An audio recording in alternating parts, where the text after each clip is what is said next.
तुमचं सुद्धा बाळ breast feeding केल्यानंतर लगेच शी करतंय का आणि हे नॉर्मल आहे का? तर ब्रेस्ट फिडिंग केल्यानंतर लगेच जर बाळ शी करत असेल तर हे नॉर्मल आहे.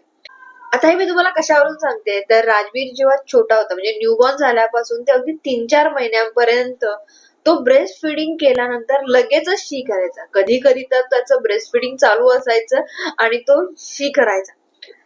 तर तेव्हा मला कळत नव्हतं की हे नॉर्मल आहे का, त्याचं वजन वाढतंय का. तर म्हणून मी डॉक्टरांना विचारलं की हे कशामुळे होतंय, हे नॉर्मल आहे का.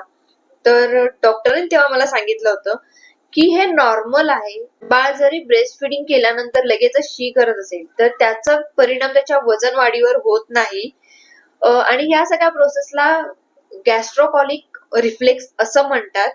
गॅस्ट्रोकॉलिक रिफ्लेक्स ही एक पचनक्रियेचा भाग आहे, नैसर्गिक प्रोसेस आहे. त्यामुळे तुमचं बाळ जर असं करत असेल तर लगेच घाबरून जाण्याची गरज नाहीये.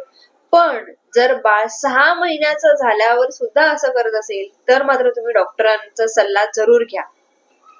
व्हिडिओ आवडला असेल तर लाईक करा, शेअर करा, कमेंट करा आणि तुमचे बाळ पण असं करतंय का तर मला कमेंट मध्ये कळवा.